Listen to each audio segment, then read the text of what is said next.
जो जो कार्य करता है वो सब मन में टेप होता जाता है।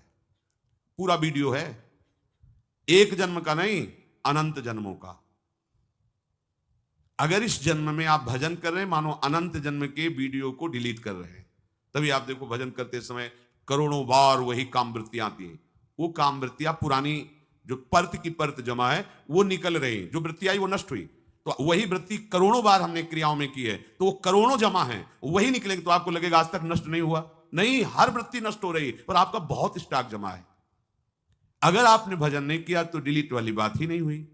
तो भगवान कह रहे हैं कि अंत काल के समय में पूरे जीवन के कर्मों का परिणाम वीडियो बनाया जाता है। जैसे एक साल क्या क्या श्री जी का उत्सव हुआ, आधा घंटा में पूरा बना के रख दिया, ये झूला उत्सव, ये उत्सव उसको फाइनल में देख सकते हो कि एक साल में ये हुआ। ऐसे पूरे जन्म का उसका तैयार होता है। जो भागवतिक शासन विभाग है निर्णायक, वो पूरे मरणासन में पहुंचने के पहले ही निश्चित होगा, या सुअर बनेगा, कुत्ता बनेगा, नालिक कीड़ा बनेगा, भूत बनेगा, निर्णय हो गया। क्या होगा, अंतिम समय उसकी चित्तवृत्ति वहीं लग जाएगी, जबरदस्ती वहीं लगा दी जाएगी, दुर्गति होनी है। उसी भाव में शरीर त्यागेगा, कर्म का पहले नरक में भोग भोगेगा, फिर उसे अन्य योनियों में डाला जाएगा। अंत काल में जिस जिस भी भाव का स्मरण आएगा, शरीर छोड़ता हुआ वो उसी भाव से भावित होकर दूसरे योनियों में उसी भाव में चला जाएगा जिस भाव से भावित रहा है। कितनी दया भगवान की है। अंतिम तक सुधार की बात कही, अब सावधानी की बात करें कि यदि आप अंतिम समय तक हमारा स्मरण नहीं किया, भगवत स्मरण नहीं हुआ, भजन नहीं बना, साधना नहीं बनी, तो आप ये समझ लीजिए कि फिर आपकी दुर्गति निश्चित है, क्योंकि वही संसार का भाव आएगा। सदा तद्भाव भाविता, जीवन भर जो तुम कर रहे हो यही अंतिम परिणाम भाव तुम्हारे सामने आएगा। ऐसा ना समझे कि जीवन भर पापाचरण करो, अंतिम में तुम्हारे सामने भगवान आ जाएंगे। हाँ, कुछ समय बचा और आपको होश आ गया कि बहुत गलती हुई, जीवन गया विषयों में, हे नाथ, आने की संभावना बन गई, कल्याण की बात बन रही है, लेकिन आप अंतिम समय तक विवेकहीन होकर भोगों में ही लगे रहे। अच्छा, अंतिम समय की कोई अवस्था नहीं होती कि आप बूढ़े होकर मरोगे, कब चले जाए पता नहीं, कौन सा क्षण अंतिम हो, और उस समय तक आपने भजन किया नहीं, हमारा जीवन व्यर्थ चला जाएगा। जिस किसी का अंतिम समय चिंतन होता है, शरीर छोड़ने के बाद वो वही शरीर धारण करता है।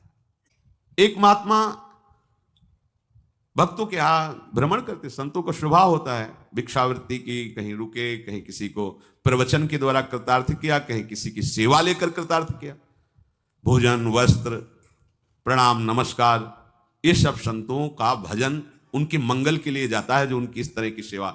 और जो निंदा करते हैं, अपमान करते हैं, संत इतने कृपाल होते हैं, उनका भी मंगल करने की भावना। करत जे अनुशयन निंदक तीनों पे अनुग्रह कियो। तो उस समय असरफी चलती थी, तो किसी भक्त ने उनको 4-5 असरफियां भेंट में दी। तो गीता जी साथ रखते थे कपड़े में, तो गीता जी को सुंदर वस्त्र से आविष्ट करके रखते थे, उसी में 5 असरफियां रख ली। भाव था कि किसी दिन संतों का भंडारा करेंगे। गीता जी में वो सुरक्षित रखी कुटिया में। अंतिम समय आ गया, अब चिंतन फंसा कि वो 5 असरफियां जो गीता जी में रखी हैं, कैसे बताऊं शिष्यों को क्यों रखी हैं, बोल सकते नहीं, चिंतन, वो चिंतन उतना हुआ, शरीर छूट गया। तो स्वर्ण का, धन का चिंतन होने के कारण सांप की योनि मिली, पर ज्ञान विज्ञान संपन्न, उनको पूरी चेतना है, लगा है कि एक धन का आश्रय लेने से मेरी दुर्गति हो गई, किसी तरह अगर उन असरफियों को साधु सेवा में लगा दिया जाए तो मेरी योनि बदल जाएगी। अपने शिष्य को स्वप्न में, देखो हम तुम्हारे गुरु हैं, मारना नहीं मुझे। गीता जी की जो पोथी है ना, वहीं हम सांप के रूप में बैठे हैं, अभी हमारी नवीन अवस्था है, अर्थात नया सांप का बच्चा जो मिले मैं ही हूं, मारना नहीं, तुम वो असरफी लेकर के संतों को भंडारा कर दो, हमारा जीवन बदल जाएगा। देखा जाके तो छोटा सा सांप का बच्चा फड़का, प्रणाम किया, खुला असरफियों से संत भंडारा किया, देखो सांप मर गया।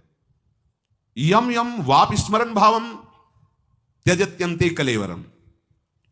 एक संत भगवान अंतिम समय था, पड़े थे, ऊपर आम का पेड़ था, पका हुआ आम का फल था, उसमें दृष्टि चली गई, कीड़ा बनकर उस आम के रस को पाए, फिर उनका कल्याण। बड़ा सूक्ष्म है अंतिम निर्णय।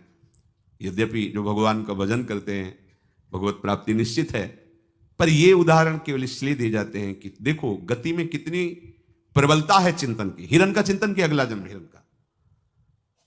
हम अगर जीवन भर भगवान का भजन करेंगे तो देखो वो सांप बने पर उनको पूरा भजन पूरा ज्ञान है, उपाय भी हुआ कुछ क्षण के लिए, पर चूक तो हो गई ना।